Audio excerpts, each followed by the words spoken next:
The holiday season is upon us, and with it comes that time of the year where you can cozy up in front of the fireplace with a couple of fun mobile games. Maybe the food is still being prepared, or maybe the presents aren't all wrapped yet, or maybe you already had enough of your family 2 hours before they arrived. In either case, I've made a list of my favorites to get you started.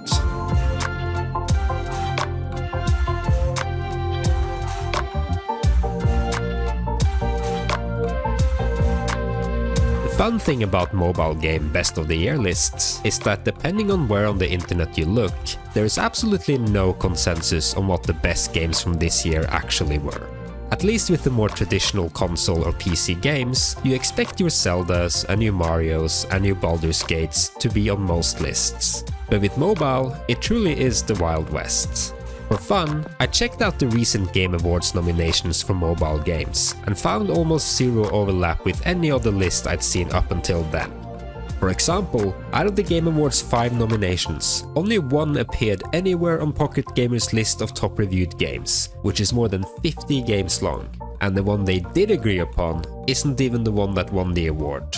Now, admittedly, it's only a list of games Pocket Gamer has actually reviewed, but not having reviewed most of the nominated games of the largest awards show at all just makes the chasm seem even wider. So with that in mind, why don't we add another list to the pile as well, that probably looks nothing like either one of them. To start out, here are the rules for my choices. First off, all games had to have been released on mobile this year, so games with large updates only don't count. Overly exploitative monetization is usually an automatic disqualification as well. If you want to know more about what that means, I've left a video in the description below. I should also mention that the order does matter this time, as for once, I never had the urge to throw a chair across the room while trying to order these. It all just fell into place quite nicely. Can't promise that will be a thing for future lists though. So without further ado, here are the 5 games that I personally had the most fun with this year. On paper, Super Meat Boy Forever doesn't sound that interesting. Take a beloved console platformer and make a simplified autorunner out of it. This is a concept that's garnered a mixed reception in the past, but Super Meat Boy might have the best execution I've seen yet. The controls flow incredibly well, and with respawns being as snappy as ever, the formula surprisingly loses almost nothing in the transition to mobile.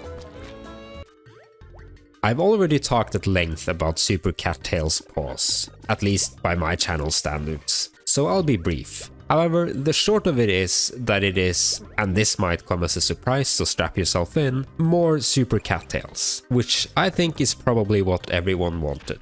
If you're new to the series, it's basically Mario with cats, and it's a blast to play.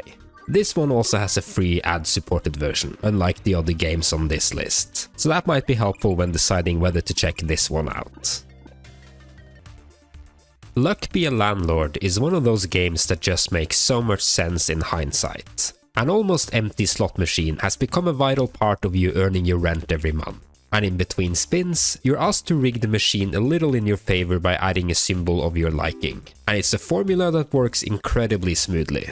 With this game not being afraid of lengthy descriptions, explaining even lengthier effect chains, everything might seem a bit impenetrable at first. You know, before you realize the absolute importance of the cow symbol having a 15% chance of adding a new milk symbol every turn, which is vital because the cat drinks the milk, of course, which is good because you start out every new game with the cat already, and well, if that sounds appealing to you, you know who you are.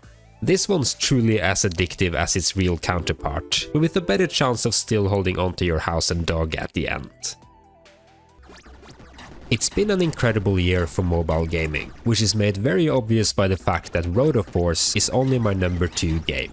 This game is just a perfect mix of innovation, classic 2D shooting, and one-of-a-kind art. The movement takes a bit of time, and maybe also fiddling in the settings, to truly master, but when you do, there's nothing more satisfying than clearing a room of evil birds, while perpetually undecided on exactly which wall gives you the best vantage point to carry out your mass penguin genocide. And same as the other bests on the platform, it's the type of mobile game that wouldn't quite work as well anywhere else.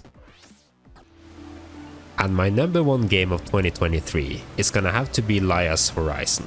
Laya is a bit of a strange one out. Going into it, it felt thematically and visually very similar to another game I've been playing recently. And while that was technically correct, it wasn't the game I first thought it would be. I found everything about the vibes of Laya to be reminiscent of the game Sky. I mean, it's a game about a winged human-like character flying around a pastel desaturated environment. The Venn diagram isn't separate circles is all I'm saying. However, after playing more of it, it reminded me a lot more of a game like Alto's Adventure. The simple single gimmick movement and open-ended play interspersed with a set of tasks to complete all felt very familiar, and the movement feels truly inspired here. It might take a bit to get used to, and the comprehensive tutorial is a godsend honestly, but as soon as you figure out how to not rub your face against every hilltop in sight, it feels incredible to play.